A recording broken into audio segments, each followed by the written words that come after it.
بسم اللہ الرحمن الرحیم۔ سوال نمبر 103 کا بقیہ یعنی فائدہ آپ کی خدمت میں عرض کیا تھا۔ اب فائدے کا دوسرا حصہ جو ہے وہ رہتا تھا، وہ آج آپ کی خدمت میں عرض کر رہا ہوں۔ فرماتے ہیں ان الفتح فی هذه المسألة يكون على البناء لأن فی الجنس، لا کے بعد اسم کو فتح دینا اس مسئلے میں یہ فتح ہوتا ہے علی البناء یعنی مبنی کی بنا پر ہوتا ہے مطلقاً، چاہے لا تکرار ہو نہ ہو مطلقاً۔ والرفع بعدہ، اور اس کے بعد جو ہے رفع دینا یکون بالعطف علی محل لا، یعنی لا کے محل پر، ما اسمہا اس کے اسم کے ساتھ، لا کے محل پر عطف کرنے کی بنا پر، یعنی محل پر عطف کرنے کی وجہ سے یہ رفع ہوتا ہے۔ یعنی کیا مطلب، لا اور اس کے اسم کی جگہ یعنی دونوں کو ملا کر جو مبتدا بنتا ہے اس پر عطف کرتے ہوئے۔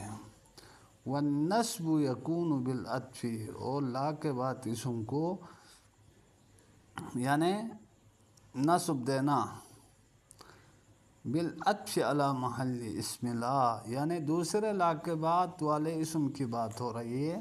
یاد رکھنا، آپ الٹا پلٹا نہ کریں، یہ جو بات ہو رہی ہے نا، دوسرے لا کے بعد جو اسم آتا ہے اس کی بات ہو رہی ہے۔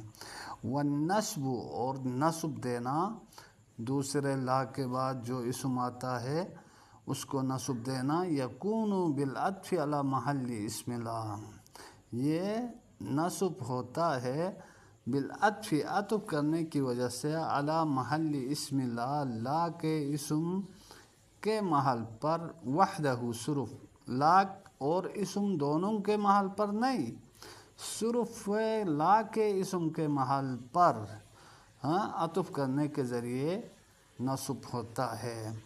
یعنی کیا مطلب، لائن فی الجنس اسم کو نصب دیتا ہے نا، تو محلن کیا ہے، اسم منصوب ہے، اس محل پر عطف کرنے کی وجہ سے نصب ہوتا ہے۔ سمجھ میں آئی بات؟ وَأَمَّا الرَّفْعُ، مگر رفع دینا دوسرے لا کے بعد آنے والے اسم کو، الَّذِي لَيْسَ بَعْدَ الْفَتْحِ، ہاں وہ رفع جس کے بعد فتح نہ ہو، تو فَيُحْتَمَلُ عَلَىٰ إِلْغَاءِ لَا، ہاں احتمال دیا جاتا ہے لا کو ملغا کرنے کی بنا پر۔ کیوں؟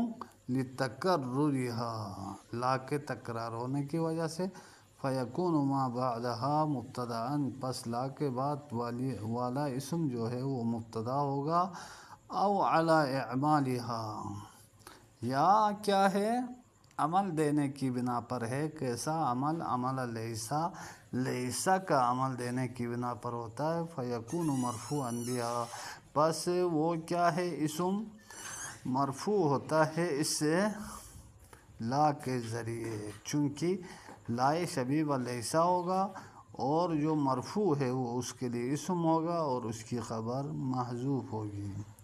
وَيُحْتَمَلُ، اور احتمال دیا جاتا ہے، أَن يَكُونَ فِي ثَانِي الْمَرْفُوعَيْنِ، دونوں مرفوعوں میں سے دوسرے میں ہونے کا احتمال ہوتا ہے، کیا؟ بالعطف، عطف کے ذریعے مرفوع ہونے کا احتمال ہوتا ہے، علی اولہما، ان دونوں میں سے کسی، یعنی دونوں اسموں میں سے کسی پہلے والے اسم پر، یعنی بعد والے اسم کو پہلے والے اسم پر عطف کرنے کے ذریعے ہوتا ہے۔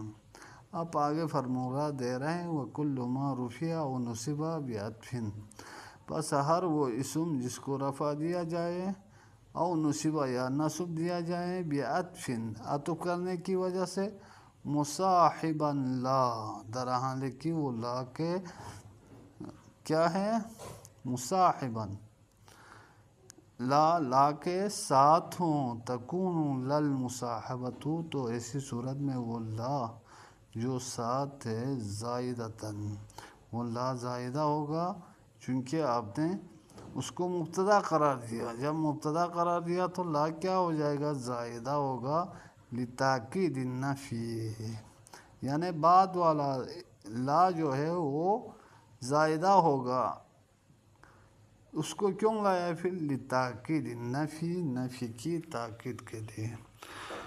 وصلی اللہ علی محمد وآلہ الطاہرین۔